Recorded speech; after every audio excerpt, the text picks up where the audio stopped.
Nah, selamat malam semuanya. Nah, saya bersyukur ada di tempat ini dan saudara mungkin bertanya-tanya, ini seminar kesehatan dan pembicaranya salah satunya adalah pendeta. Nah, saya sebetulnya mau bicara tentang tulang ortopedi, cuma Dr. Henry bilang jangan, nanti dia kalah pasien dengan saya.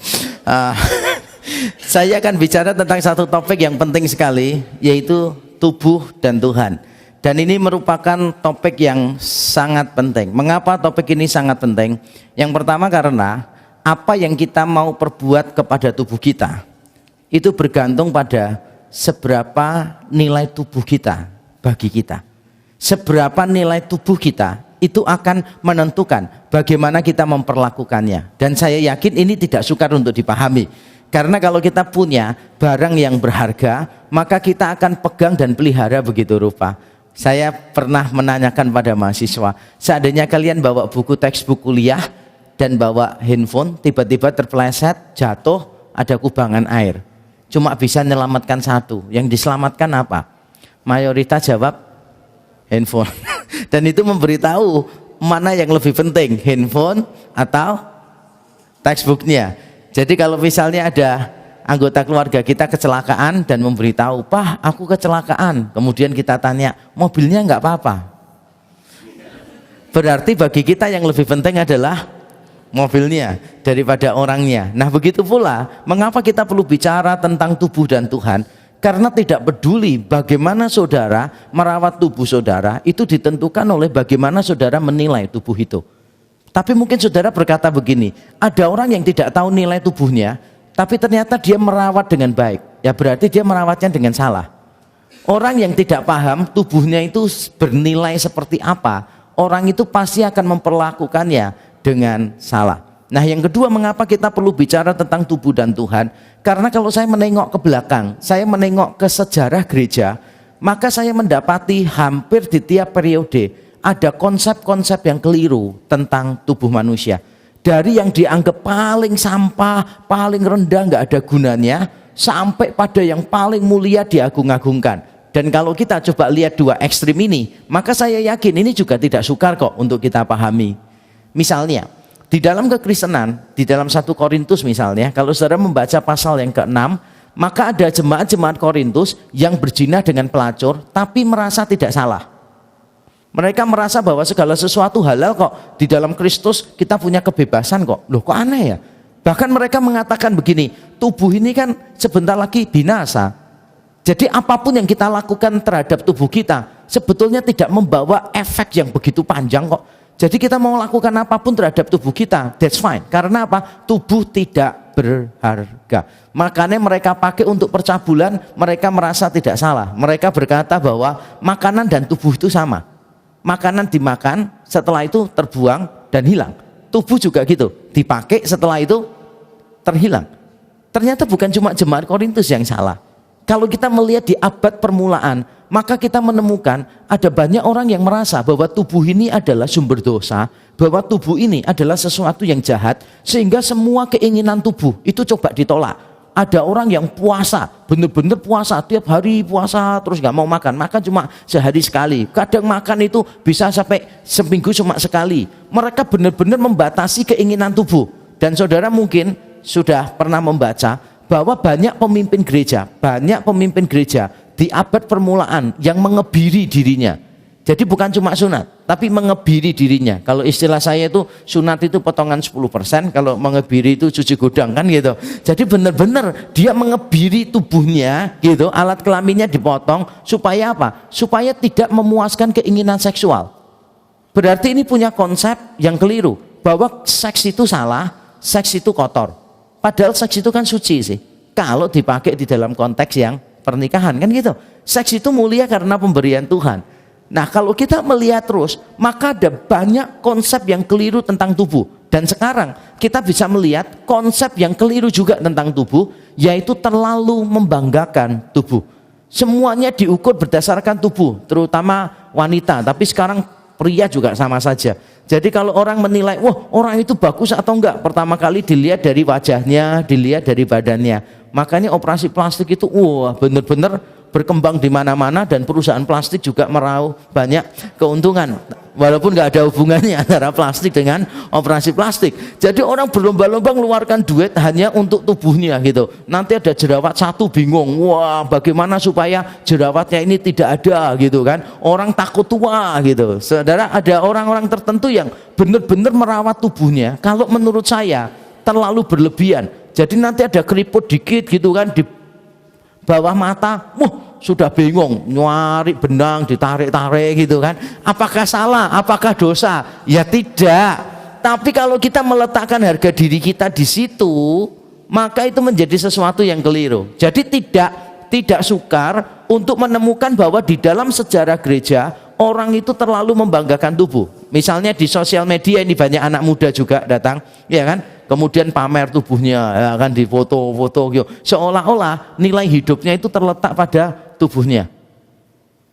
Benar atau betul? Kita telah salah menilai tubuh kita. Nah, karena banyak salah menilai itulah, maka itu menjadi alasan kedua mengapa kita perlu membahas tubuh dan Tuhan. Jadi pertama alasannya adalah karena seberapa besar kita menilai tubuh kita, itu akan menentukan seberapa benar dan besar kita akan memperlakukan tubuh kita. Setuju ya?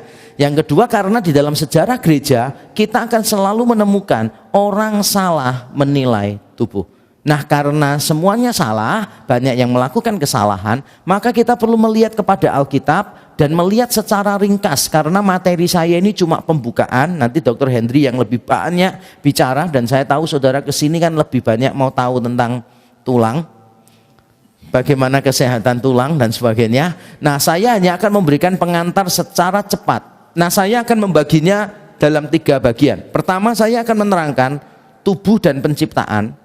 Yang kedua, tubuh dan kejatuhan, tubuh dan dosa. Yang ketiga, tubuh dan Kristus. Jadi cuma 3 bagian aja. Mestinya kalau membahas tubuh kebangkitan menarik sekali. Tapi itu akan menjadi khotbah saya besok. Jadi besok eksposisi 1 Korintus 15 kita membahas tentang tubuh kebangkitan. Jadi saya pekerjaannya agak berkurang hari ini ya. Seharusnya kan sampai tubuh dan surga, tubuh dan kekekalan. Tapi besok memang pembahasannya khusus tentang tubuh kebangkitan. Tubuh kebangkitan itu apa? Ciri-cirinya apa? Itu besok. Jadi sekarang saya cuma bahas tentang tubuh dan penciptaan, tubuh dan dosa, tubuh dan Kristus. Dan mari secara cepat kita lihat masing-masing. Tubuh dan penciptaan. Manusia itu diciptakan oleh Tuhan itu bukan sebagai makhluk spiritual yang tidak berwujud. Kita ini beda dengan malaikat. Malaikat itu makhluk roh. Dia hanya bisa mengambil wujud di dalam tugas yang Tuhan berikan. Tapi kalau kita ini tidak. Dari awal Tuhan itu sudah menciptakan kita dengan tubuh. Dan bukan cuma itu. Kalau Tuhan menciptakan kita dengan tubuh, berarti kan kita juga nggak sama dengan yang lain, nggak beda dengan yang lain. Binatang juga punya tubuh kan, benda-benda mati juga punya wujud. Tapi bedanya dengan kita apa? Tuhan sendiri itu yang membentuk dari tanah liat. Tuhan yang membentuk dengan tangannya. Nah, ini gambaran yang bagus sekali untuk kita. Berarti tubuh manusia itu mulia atau hina? Jangan bingung jawab apapun benar. Jadi manusia itu tubuhnya itu mulia atau hina? Mulia. Kenapa mulia? Karena Tuhan yang bentuk sendiri kan ya. Kalau yang lain-lain kan enggak. Tuhan cuma begini, jadilah terang, jadilah cakrawala gitu kan, jadilah binatang di sini, jadilah burung, jadilah ikan. Tuhan enggak pernah membentuk dengan tangannya. Kita ini customized karena Tuhan langsung yang membentuk. Jadi ini benar-benar personalized. Tuhan yang bentuk. Tuhan tidak berkata begini, biarlah jadi banyak manusia di bumi ini. Tidak loh. Tuhan yang membentuk dengan tangannya. Berarti tubuh kita ini berharga di mata Tuhan sampai Tuhan mau membentuk langsung dengan tangannya. Tapi jangan lupa, Tuhan menciptakan kita bukan dari emas. Walaupun di Taman Eden ada emas enggak? Ada, itu kan ada sungai-sungainya, itu kan salah satu sungai penghasil emas, permata dan sebagainya. Tapi Tuhan tidak menciptakan kita dari emas. Berarti kalau saya ulang lagi pertanyaan saya, tubuh manusia itu mulia atau hina? Dua-duanya. Jadi kita harus memandangnya secara seimbang. Tubuh manusia ini penting di mata Tuhan, makanya Tuhan membentuk langsung. Tapi kalau kita menuhankan tubuh, kita pasti keliru. Karena dari awal Tuhan sudah memberitahu kita, walaupun tubuh kita itu di mata Tuhan berharga, tapi tetap dibentuknya dari tanah liat. Itu penciptaan. Nah sekarang kita pindah dosa, tubuh dan dosa. Apakah dosa membawa pengaruh bagi tubuh manusia? Pengaruhnya besar sekali. Dosa itu membawa pengaruh untuk apa saja. Alam semesta terpengaruh oleh dosa. Dulu tanah itu tanpa diapa-apakan, wah semuanya sudah menghasilkan tumbuh-tumbuhan yang bermanfaat untuk manusia. Begitu dosa masuk, maka yang terjadi adalah mulai tumbuh semak belukar, semak duri. Mulai problem di dalam alam semesta ini. Hubungan manusia juga mengalami persoalan. Adam dan Hawa, wah pertama kali Adam bicara ketemu Hawa, wah luar biasa. Engkau adalah perempuan, engkau akan dinamakan perempuan Isah, karena engkau diambil dari laki-laki Is. Keren banget kan ya, perempuan Isah, laki-laki Is gitu. Wah kalau saya lihat ini puisi yang paling luar biasa. Itu rayuan pertama yang paling indah di dalam Alkitab. Engkau akan disebut Isah karena engkau diambil dari Is. Keren ya. Makanya manusia itu seharusnya puitis. Karena Adam itu puitis. Kalau saudara nggak puitis itu karena dosa. Enggak, I'm just kidding. Adam itu puitis banget loh ya bilang gitu. Tapi setelah dosa masuk ke dalam kehidupan manusia, kejadian 3 apa yang terjadi? Adam nyalakan Hawa toh. Waktu ditanya, kenapa kamu makan buah itu? Perempuan ini yang kau letakkan di sisiku, dialah yang memberikannya. Jadi hubungan antar manusia rusak, hubungan dengan Tuhan juga rusak. Lah kalau tubuh manusia rusaknya di mana? Wah, rusaknya jelas sekali. Engkau akan mengandung tetap bisa. Itu berkat Tuhan. Tetapi sakit bersalinnya, susah payahnya waktu mengandung akan diperbanyak oleh Tuhan. Dan manusia bisa mengalami kecapean. Manusia itu bekerja keras, harus bekerja keras mengupayakan bumi supaya bumi menghasilkan sesuatu. Dan jangan lupa, manusia akhirnya bisa mati. Itu juga gara-gara dosa. Tuhan berkata, karena kamu tidak nurut, karena kamu lebih dengarkan istrimu, kamu makan buah yang kularang, dari debu kembali kepada debu. Berarti tubuh kita ini pada akhirnya tidak sempurna. Pada akhirnya tubuh kita akan mengalami kebinasaan. Nah dosa itu membawa pengaruh besar pada tubuh manusia. Sehingga saya meyakini, saya melihat, saya menganggap bahwa semua penggunaan dan perawatan tubuh yang tidak benar itu pasti ada unsur dosa di dalamnya. Ada orang yang wah gaya ininya dibuat kenceng gitu kan. Salah nggak? Nggak salah, nggak salah, bagus loh. Iya loh, daripada family pack kan lebih baik six pack gitu. Tapi sesuatu yang baik akhirnya jadi buruk. Kenapa? Akhirnya engkau meletakkan harga dirimu di situ. Jadi packnya semakin banyak, harga dirinya semakin naik. Ngerti? Kalau cuma 1 pack, nah itu harga dirinya turun. Apakah begitu? Apakah tubuh itu begitu penting sampai tubuh itu mendefinisikan siapa kita? Kalau sampai tubuh itu mendefinisikan siapa kita, mendefinisikan seberapa nilai hidupmu, maka engkau telah meletakkan tubuh pada kriteria yang keliru. Tubuh perlu dijaga, harus dijaga. Banyak orang nggak mau jaga tubuh, itu salah, itu dosa. Tapi kalau engkau terlalu menjaganya sampai mendewakannya, maka engkau juga salah. Dosa itu membuat kita salah memahami tubuh, dan tubuh ini mengalami kelemahan dan sebagainya juga karena dosa. Nah bagian terakhir dari materi saya, tubuh dan Kristus. Hal yang menarik dari kekristenan menurut saya adalah keselamatan yang Allah beri bagi kita melibatkan Allah menjadi manusia. Dan ketika Allah menjadi manusia, dia benar-benar mengambil tubuh ya. Kristus pada waktu menjadi manusia, dia tidak menjadi malaikat loh. Yang kalau perlu dia ngambil wujud manusia, nanti kalau nggak perlu dia ngilang lagi begitu kan. Nanti dia keluar lagi jadi manusia, nggak perlu dia balik malaikat lagi gitu kan. Enggak loh. Allah jadi manusia. Jadi Allah tidak mengutus malaikat. Allah jadi manusia dan mengambil tubuh sama seperti kita. Itu amazing. Coba saudara pikirin sebentar.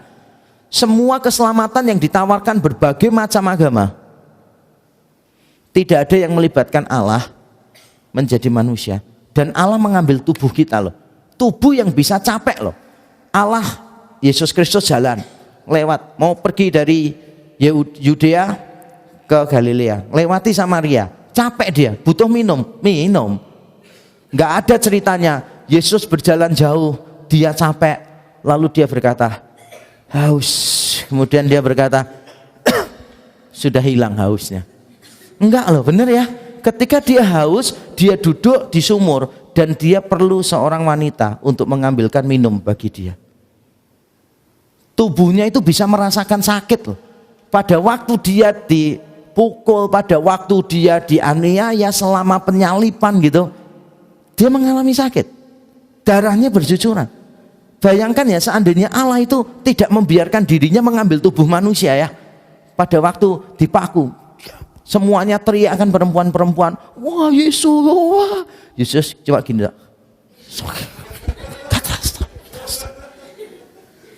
nanti ditusuk lambungnya, teriak gitu kan, semuanya teriak gitu kan, dia cuma gini tok, nutup lagi gitu kan ya. Bayangin nggak ya, Yesus itu kan mampu melakukan itu toh, tapi dia tidak melakukan itu.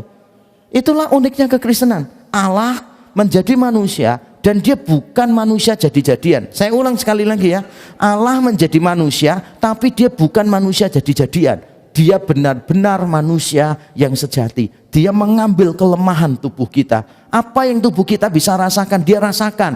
Tubuh kita bisa sakit, dia juga sakit. Tubuh kita bisa capek, dia juga capek, saudara. Itulah Kristus datang untuk menebus tubuh ini. Sehingga di dalam 1 Korintus 6 menurut saya itu luar biasa. Paulus bilang begini, tidak tahukah kamu bahwa tubuh itu untuk Tuhan? Tubuh itu milik Tuhan. Tubuh itu untuk Tuhan. Mengapa? Lalu dia lanjutkan di 1 Korintus 6 ayat 12 sampai 20. Karena tubuhmu telah lunas dibayar. Ternyata tubuh ini dibayar Tuhan loh ya. Orang cantik, orang jelek bayarannya sama enggak? Sama ya. Jujur, sama enggak? Orang tinggi, orang pendek Tuhan bayarnya sama? Sama ya, ganteng, enggak ganteng, wah bayarnya tetap sama juga. Jadi kenapa kita yang tidak ganteng dan tidak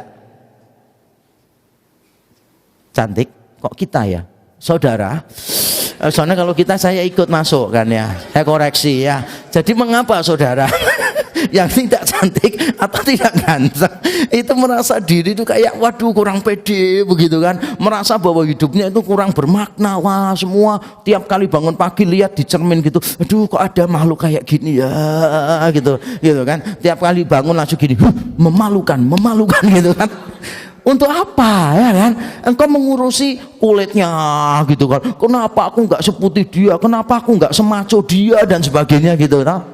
Kenapa sih identitasmu ditentukan oleh warna kulitmu? Kenapa identitasmu ditentukan oleh bentuk badanmu? Kenapa identitasmu ditentukan oleh paras wajahmu? Karena tidak peduli tubuh kita seperti apa, Tuhan itu menebus dengan harga yang sama. Kalau Tuhan begitu menghargai tubuh kita, maka sudah seharusnya kita pun menghargai tubuh kita. Mengapa kita hidup sehat? Bukan gini, iya supaya nanti kalau tua enggak ngerepoti anak. Salah ya. Kenapa kamu hidup sehat? Iya, biaya rumah sakit mahal. Kenapa kamu mau hidup sehat? Selalu iya untuk anak-anak, untuk cucu-cucu gitu. Salah. Mengapa kita hidup sehat? Jawaban pertama, yang terutama, yang satu-satunya adalah karena tubuh ini bukan saya yang punya. Dibeli dengan harga yang mahal, maka aku jaga kesehatannya. Apapun yang bisa merusak tubuh kita, kita harus hilangkan. Ini konsepnya yang benar. Saya melihat yang lama-lama ya, hamba Tuhan merokok dosa. Kenapa? Merusak kesehatan. Tapi pendeta yang sama sudah tahu kolesterolnya tinggi, makanya kepiting telur asin gitu kan ya. Kepiting langsung dimasak telur asin lagi kan begitu. Nanti setelah itu makannya apa? Buahnya durian ya. Minumnya jus apokat. Nggak fair menurut saya. Jadi kalau rokok itu merusak tubuh dan itu dosa, berarti kalau kolesterol kita tinggi juga kita nggak boleh loh makan yang terlalu banyak kolesterol. Benar atau betul? Mengapa kita perlu merawat tulang kita? Karena tulang kita Ini semua ditebus oleh Tuhan juga. Bahkan Daud mengatakan di Mazmur 139, semua tulangku terhitung olehmu. Jadi setiap tulang kita, Tuhan itu sudah ngecekin satu-satu. Jadi nanti walaupun osteoporosis atau tidak, Tuhan itu ya kenal tulang kita. Tapi saya rindu sesi saya di awal ini benar-benar menggugah kita, bahwa tubuh kita itu penuh makna di hadapan Tuhan dan sudah seharusnya kita rawat dengan baik. Salah satunya adalah ya mulai cari informasi tentang kesehatan, dan setelah nanti mendengarkan seminar dari Dr. Henry, saudara mulai menjaga tubuh sesuai dengan materinya. Nah, itu yang saya mau sampaikan. Tuhan memberkati kita.